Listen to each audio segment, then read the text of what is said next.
Ve Hazreti Abdullah bin Amr radıyallahu ta'ala anhudan merwi. Bu sahaba Abdullah bin Amr diliyor, Celilul Kadr sahaba ikramlardan oluyor.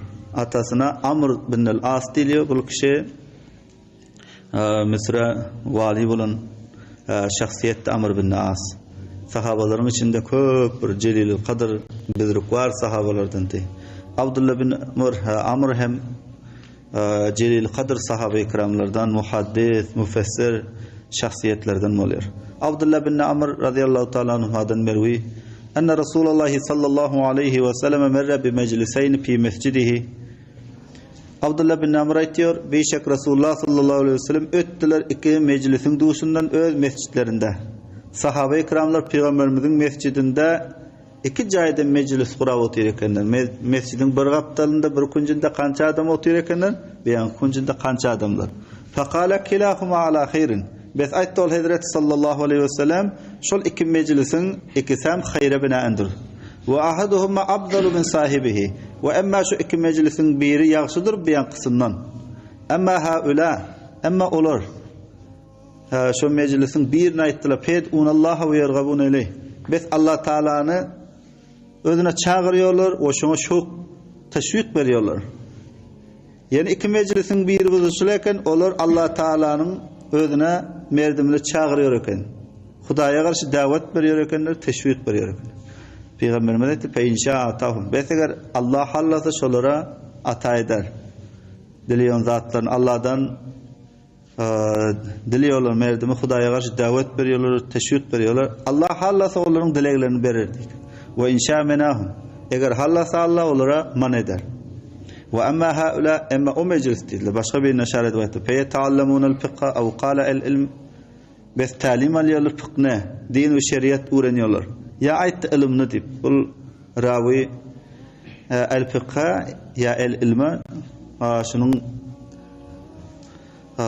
rivayet eden fillah fe yetaallemunel fiqha diyennem ya el ilme diyennem şol tepkik etmen ilimini talim alıyorlar ya fıkhını talim alıyorlar şöyle deyip ustadının eşitlenirken şu zaten ev kâle el ilme deyip getirdi bir yerde. Ama ol meclis biz talim alıyorlar fıkhını, din ve şeriat öğreniyorlar. Ya ayette ilimini öğreniyorlar. Ve yuallimunel cahile ve öğretiyorlar cahile bilmeyana. Fehum abdalu. Peygamberimiz ayette biz şolar yaxşıdır bir yankıdan.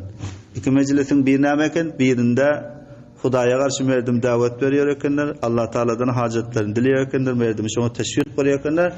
Yani Allah'ını zikretliyen meclis, Hudaya yad ediliyor meclis eken, halakayı zikr.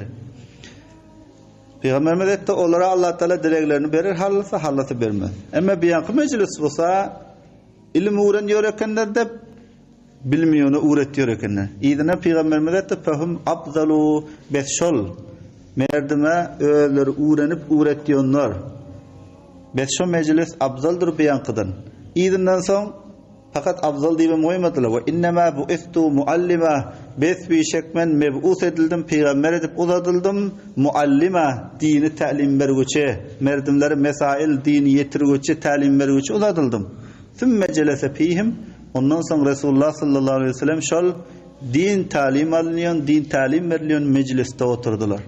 Şiirde bellen tulaba ikram fikir edin.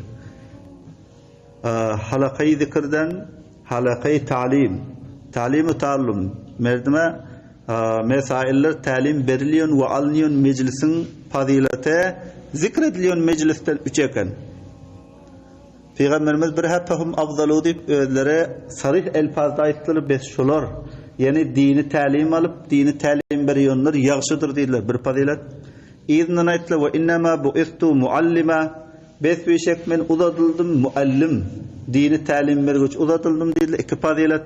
İznen son sümme celese fihim. Ondan sonra Peygamberimiz şu iki meclisin kaysını ihtiyar edip oturdular. Şol din talim veriliyor, talim alınıyor, meclis ihtiyar edip oturdular. Ana oğlum üç fazilet. Halakayı zikrin özünden halakayı talim-u taallum. Mana şu oturuşumuz var. Öyle din talim alınıyor, talim veriliyor. Resulullah mübarek sallallahu aleyhi ve sellem ahadisleri eşitiliyor, aydılıyor. Şu meclisin özü, başka bir meclisten ki onda Allah Allah deyip sohbetçilik edilip, zikredilip oturuluyor meclisten din talim alınıp, talim veriliyor meclis abzal eken. Peygamberimizin faziletinde aytdilar, bir afzal dediler. İyidinden ikinci fazilet men muallim me o'tatildim. Peygamber et uzatildim muallim dediler. Dini ta'lim beruvchi. Ondan soň üçlenjen peygamberimiz şu din ta'lim berilýän, ta'lim alýan meclis ihtiyar etdiler. Şoň içinde oturdular. Onun adam ayratin bir fazilet.